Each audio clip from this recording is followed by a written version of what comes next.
Hello everyone, I just want to make an update about my 2.5 gallon nano tank. It's a dirted tank. I started it last year. You can see the video on my previous channel. It's gone through some changes, you know, throughout the times. First of all, down here is the dirt. I got capped with some gravel and some sand mix on top. The dirt is organic potting soil, and you can see the plants really appreciate it a lot. If you can see the difference from another growth, I added this crypt in here. Forgot the actual name of it or type. I got it so long ago I don't even know. I don't think it's crypt parva. I think it's a smaller variety. I got this hydro,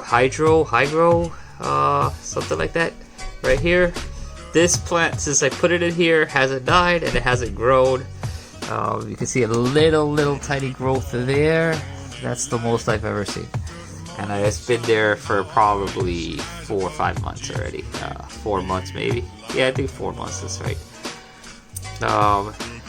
So yeah, the plant's doing really good. The stocking change, originally this was going to be for killifish grow out, but it wasn't, had a overhang on back filter, which killifish babies did not appreciate at all.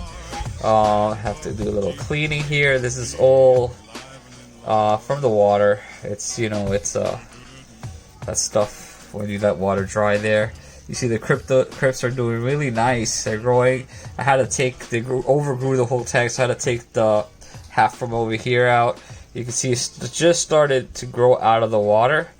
I'm gonna let it do its thing, see if it does grow out. I don't think it will, because the humidity is low in my house right now. It's around 39-40% humidity in my apartment, and these need high humidity to grow outside the water. So it's only filtered and circulated with this little tiny nano sponge. I believe it's a brand, Aquatop brand, I believe it is. And it's more than enough. The air pump is hanging over here. The reason it's hanging there is I don't have much room on the counter to do it. And on top of that, my son liked pulling the cord and kind of broke it, but didn't break it enough. Broke it enough that the current's actually perfect. The airflow is actually perfect for this small tank. It's a 2.5 gallon tank. The killifish love it. Now that he's an adult, he likes it. But I couldn't grow out any killifish in here. I had to take them all out with the other filter. But once I got the sponge filter, I added these black spot rasboras. They're really beautiful nano fish. They're probably about 1/2 inch, maybe 3 1/4. Yeah, a little over 1/2 inch, I would say. The little rasboras. Yes, Logie?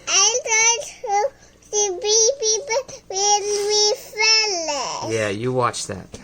Alright, so here's my Uruguayan Amazon sword, which still stays nano and petite and looks the best here it's ever had in a few years.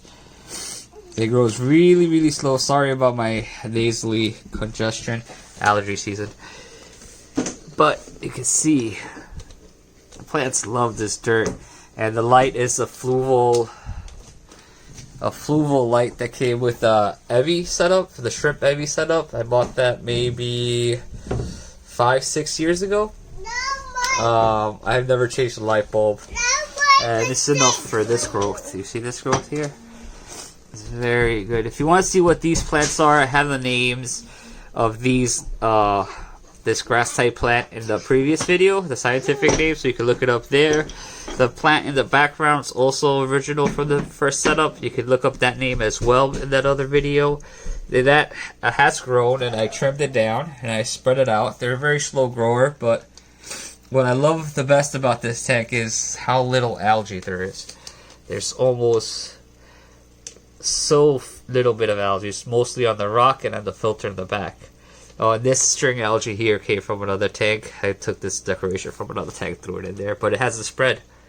So I'm messing with it. This is a killifish. This is a garnerai fun little Panchax Garnerii Clauseni. I grew him from an egg. He and 2 others survived, so 2 males and 1 female. They're in another tank. I had to separate him because the other male was picking on him too much. I've separated him twice now. Both times I put him back, he gets his butt kicked, so I keep bringing him back here. He's in here with those, about 6 of those black spots, Rasboras. And also, there's a little, fun little Panchax Osserai fry in there, about 1/2 inch, the size of the Rasboras. He's growing out in there, but he hides pretty well. And this guy leaves him alone. He doesn't chase after him. The trick with keeping this much fish in a 2.5 gallon tank is you monitor your feeding. Okay, you monitor your feeding. You only feed enough that they'll eat. These fish get fed twice a day. They get dry food, and they also get baby brine shrimp every day. And you can see the little Rasbora is nice and plump. I think that's a female. I don't expect any breeding to go on in here. I'm not aiming for any breeding to go on in here. The plants is my main thing, and the happiness of these animals. I tried to introduce, as you can see down there, horned Norite snails. They don't make it. And I don't know if the Rasboras pick on them. I don't know, but snails don't really make it until once they grow that big. You can see that one's alive, but once it gets a little bigger, I always find empty shells. So I don't know what the deal is with that. You can see they use all this space. You know, a lot of people will be upset with me using a 2.5 gallon tank for fish, but realistically, this is really good for them. Look at that. Look at how happy they are. Water quality, I don't do water changes, but once a month, if I do, I usually just top off with aged water. So I'm just going to top it off with some aged water. I always keep aged water. Chlorine is the only thing they add to our city water here in New York City. They might add some other stuff, but it's pretty safe. It's really good for fish. Not the chlorine. Chlorine is very bad for fish, but New York City water is pretty good. So chlorine is a gas, if you didn't know that. So it gases off. That means it goes into the air. So what you do is you leave the water sit for more than 24 hours, minimum 24 hours. I usually leave it sit for 48, 3 days, 72 hours. And then you can just pour it into your tank and it'll be fine. But you gotta make sure if there's chloramine in your city water or village water or well water or whatever, I don't know how that works. But if you have chloramine, then you can't do that. You have to add a conditioner. But since we only have chlorine, I could just gas out let the water sit, get aged, and the chlorine's all gone, and that's what I do, maybe once a week. I don't ever keep a lid on it. The fish are happy, they don't jump out. Killifish are notorious for jumping out, but they don't jump out of this tank, I'm guessing because of all the plant cover they have. I would not recommend keeping killifish without a lid, but it can happen, it can work, and I'm confident in this tank. Just like fish have different personalities, tanks have different personalities, in my opinion. Well, alright, just want to give you a quick update. This is the Dirted tank, 2.5 gallons, with 6 black spot Rasboras, 1 killifish adult male, and 1 baby killifish somewhere in there, and 2 glass animals. Hope you enjoy it. Like, subscribe, share, whatever you like. And check out my other video to see how this tank got started. Thanks for watching.